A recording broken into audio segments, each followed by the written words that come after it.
రాష్ట్రంలో లోక్సభ ఎన్నికల పోలింగ్పై రివ్యూ చేశాయి అన్ని పార్టీలు. పైకి మెజార్టీ స్థానాలు గెలుచుకుంటామని చెబుతున్నా లోలోన మాత్రం టెన్షన్లో ఉన్నాయి. పోలింగ్ పర్సెంటేజ్ తగ్గడంపై లెక్కలు వేసుకుంటున్నారు అభ్యర్థులు.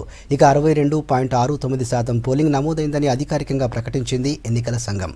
ఈసీ ఇచ్చిన లెక్కలపై విపక్ష పార్టీలు అభ్యంతరం వ్యక్తం చేస్తున్నాయి. లోక్సభ ఎన్నికల పోలింగ్ అన్ని పార్టీలు రివ్యూ చేసుకుంటున్నాయి. పోల్ పర్సెంట్ తో పాటు నియోజకవర్గాల్లో పరిస్థితిని అంచనా వేస్తున్నాయి. మెజారిటీ స్థానాల్లో గెలుస్తామని పైకి ధీమాగా చెబుతున్నా గట్టి పోటీ ఇచ్చిన స్థానాల్లో సిచ్యువేషన్ పై స్పెషల్ గా మాట్లాడుకుంటున్నారు నేతలు. అధికార పార్టీ 16 స్థానాలు గెలుచుకుంటామని ఎన్నికల ప్రచారంలో చెప్పినా కొన్ని చోట్ల బీజేపీ, కాంగ్రెస్ నుంచి గట్టి పోటీ తప్పలేదని అంతర్గత సమావేశాల్లో చర్చించుకుంటున్నారు. కరీంనగర్, నిజామాబాద్, సికింద్రాబాద్, మహబూబ్ నగర్ లో హోరాహోరీ పోరు జరగడంతో గెలుపోటముల లెక్కలు వేసుకుంటున్నారు అధికార పార్టీ నేతలు. మరోవైపు రాష్ట్ర కాంగ్రెస్ ముఖ్య నేతలు పార్లమెంట్ ఎన్నికల పోలింగ్ పై చర్చించారు. పీసీసీ చీఫ్ ఉత్తమ్తో పాటు కుంతియా, పలువురు ఎంపీ అభ్యర్థులు మీటింగ్ కు అటెండ్ అయ్యారు. ఇక కాంగ్రెస్ మేనిఫెస్టోలో ఇచ్చిన న్యాయ పథకానికి మంచి రెస్పాన్స్ వచ్చిందని చెబుతున్నారు. మెజారిటీ స్థానాల్లో గెలుస్తామని చెప్పారు హస్తం నేతలు. ఇవాళ మనం వేసే ఓటు వల్ల తెలంగాణ రాష్ట్రంలో ముఖ్యమంత్రి మార్పు ఏమీ జరగదు. రాహుల్ గాంధీ గారు మేనిఫెస్టోలో, కాంగ్రెస్ పార్టీ మేనిఫెస్టోలో రాహుల్ గాంధీ గారు రేపు ప్రధానమంత్రిగా అయితే దేశంలో ఉన్న 25 కోట్ల మంది పేద ప్రజలకి నెలకి 6,000 రూపాయల చొప్పున సంవత్సరానికి 72,000 రూపాయలు వారి బ్యాంకు ఖాతాలో వేస్తారనేటటువంటి స్కీమును తీసుకొచ్చాడనే విషయం గ్రామాల్లో ఉన్న పేద ప్రజలకు అందరికీ తెలిసిపోయింది. రాష్ట్రంలోని 17 లోక్సభ నియోజకవర్గాల పోలింగ్ పర్సెంటేజ్ వివరాలను అధికారికంగా ప్రకటించింది ఎన్నికల సంఘం. మొత్తం 62.69% నమోదైందని చెప్పింది. అత్యధికంగా ఖమ్మం లోక్సభ స్థానంలో 75.28 పోలింగ్ రికార్డు కాగా అతి తక్కువగా హైదరాబాద్ నియోజకవర్గంలో 44.75% మాత్రమే పోలింగ్ నమోదైంది.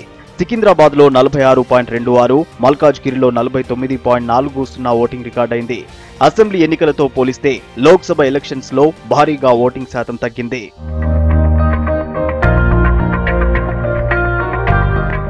ఈసీ ప్రకటించిన పోలింగ్ పర్సెంటేజ్ పై అభ్యంతరం వ్యక్తం చేసింది కాంగ్రెస్, బీజేపీ. సికింద్రాబాద్ లో పోలింగ్ ముగిసినప్పటికీ ఇవాళ ఈసీ ఇచ్చిన లెక్కల్లో తేడా ఎందుకని ప్రశ్నించారు. దీనిపై ఆయన హైదరాబాద్ ఎన్నికల అధికారిని కలిసి మాట్లాడారు బీజేపీ నేతలు. సికింద్రాబాద్ నియోజకవర్గం పరిధిలోని బోరబండలో అధికార పార్టీ అవకతవకలకు పాల్పడిందని ఆరోపించారు కాంగ్రెస్ లీడర్లు. దీనిపై ఎన్నికల సంఘం అధికారులకు ఫిర్యాదు చేశారు. అటు పోల్ పర్సెంటేజ్ పై కూడా అనుమానాలు వ్యక్తం చేశారు. అదేవిధంగా పోలింగ్ పర్సెంటేజ్ 39 నుంచి ఏ రకంగా 46కు జంప్ అయింది. ఈ విషయాన్ని కూడా అధికార దృష్టికి తీసుకెళ్లాము. వారు చెప్పడం ఏంటంటే మేము ఇచ్చింది 39% 4 గంటలకు సంబంధించినటువంటిది ఇచ్చాము. 5, 6 కొన్ని దగ్గర పోలింగ్ అయింది. అవన్నీ వివరాలు కలిపినట్టయితే ఈరోజు టాలీ చేసుకుంటే అది 46 వరకు పోలింగ్ అయిందని చెప్పి అధికారి చెప్పారు. ఈ విషయం పైన మేము మా పార్టీలో చర్చించి ఫర్దర్ ఈ రకంగా జెన్యూన్గా పోలింగ్ పర్సెంటేజ్ పెరిగిందనే విషయం చర్చించి నిర్ణయం తీసుకోవాలని చెప్పి ఆలోచిస్తున్నాం. కొంత అసెంబ్లీ ఎన్నికల నాటికి ఈనాటికి అంత తేడా కనబడకపోవడానికి కారణం ఏమిటంటే వీరు ముందిచ్చినటువంటి అంచనాలు గేటు లోపల ఉండేటువంటి ఓటర్స్ను కూడా లెక్కల్లోకి తీసుకొని అంచనాలు ఇవ్వడం జరిగింది. వీటిపైన ఎన్నికలు ముగిసినాయి. సరైనటువంటి విధంగా అధ్యయనం చేసి లేకపోతే అయిపోయింది రాత్ గై బాత్ గై అనేటువంటి మాట కాకుండా ఈ వ్యవస్థ పారదర్శకత, ప్రజల్లో నమ్మకం పెంపొందించడానికి ఏ విధంగా ముందుకు పోవాలనే దాంట్లో ఎన్నికల సంఘం దృష్టి సారించాలి. మరోవైపు ఈవీఎంలు, వీవీప్యాట్లను స్ట్రాంగ్ రూమ్లకు తరలించారు ఎన్నికల సిబ్బంది. ఉన్నతాధికారుల సమక్షంలో సీళ్లు వేశారు. స్ట్రాంగ్ రూమ్ల దగ్గర సాయుధ బలగాలతో భద్రత ఏర్పాటు చేశారు. మే 23 ఉదయం అన్ని పార్టీల ప్రతినిధుల సమక్షంలో ఈవీఎంలను ఓపెన్ చేయనున్నారు.